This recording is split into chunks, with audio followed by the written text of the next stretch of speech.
Everyone, welcome back my new blog. আজকে আমি একটা ফুড নিয়ে ব্লগ করবো, আর সেটা খুবই স্বাস্থ্যকর সবার জন্য, সেটা ভালো, বাচ্চাদের জন্য স্পেশালি আরও বেশি ভালো। আজকে আমি রান্না করব ভেজিটেবল স্যুপ। আর ভেজিটেবল স্যুপ করতে কি কি লাগতেছে সেটা একটু দেখে নেন। আমি কড়াইতে অলরেডি সাদা তেল দিয়ে দিয়েছি এবং আমি এইদিকে আমার চুলাটা অন করে নিয়েছি।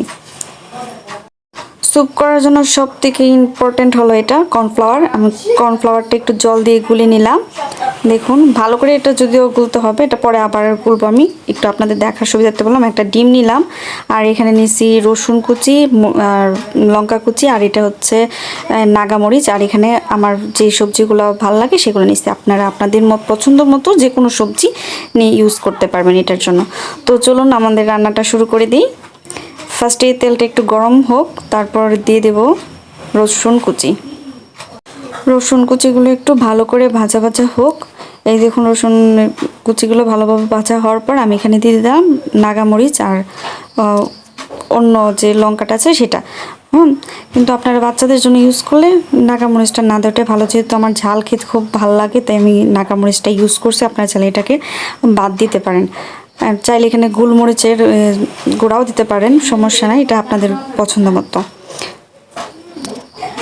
এটা যখন ভালো করে ভাজা হবে তখন আমি আমার সবজিগুলো দিয়ে দিব। আপনি এখানে আপনাদের পছন্দ মতো সব সবজি ব্যবহার করতে পারেন। আমি এই সবজিগুলো দিয়ে আজকে স্যুপটা করব। আর এখানে সবজিগুলো তো দেখতেই পারতেছেন, এখানে আমি ক্যাপসিকাম দিছি, টমেটো দিছি, আর ফুলকপি দিছি, বাঁধাকপি চাইলেও দিতে পারেন, গাজর দিতে পারেন, মানে যে কোনো সবজি আপনারা ইউজ করতে পারেন এটাতে, কারণ এটা ভেজিটেবল স্যুপ, তো যত বেশি সবজি তত বেশি টেস্ট। তো আমি এখন সবজিটা একটু ভাজা ভাজা হোক। এই পর্যায়ে আমি দিয়ে দেবো স্বাদ মতো নুন। স্বাদ মতো নুনটা দেওয়ার পর আমি এটাকে আবার ভেজে নেব।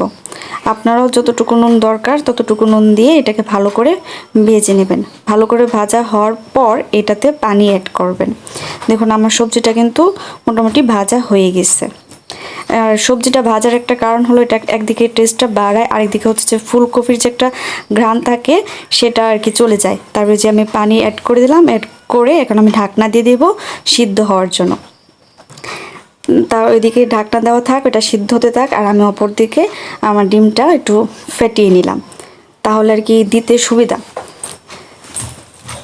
এই দেখুন আমার এটা সিদ্ধ হয়ে গেছে, অনেকটাই সিদ্ধ হয়ে গেছে। এই মুহূর্তে আমি এখানে অ্যাড করব ডিমটা। তবে হ্যাঁ, ডিমটা কিন্তু আস্তে আস্তে অল্প অল্প করে দিতে হবে, না হলে একদম জট পেকে যাবে। অল্প অল্প দিব, অল্প অল্প করে একটু নাড়া দিব। এই যে আমি একটু একটু করে অ্যাড করব আর একটু একটু করে নাড়া দিব। এই যে আমি এখন এটা নেড়ে নিতেছি, দেখুন এটা কীরকম হয়ে যেতেছে। এরকমভাবে আপনারাও বাসায় এই অল্প অল্প ডিম অ্যাড করবেন আর এই অল্প অল্প করে নাড়া দিবেন। দেখুন এখন এটা ডিমটা সিদ্ধ হওয়ার পর সবথেকে ইম্পর্টেন্ট যে জিনিসটা কর্নফ্লাওয়ার গোলানো, সেই কর্নফ্লাওয়ার গোলানোটা আমি এখানে অ্যাড করে দিলাম।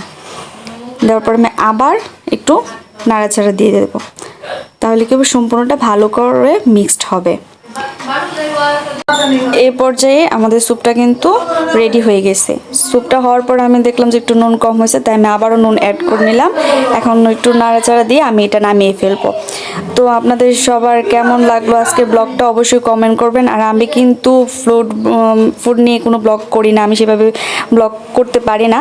তো আমার কথাবার্তা যদি কোনো ভুল হয় অবশ্যই ক্ষমা দৃষ্টিতে দেখবেন, আর অবশ্যই লাইক কমেন্ট শেয়ার করবেন। আবারও দেখা হবে কোনো একটা ব্লগে।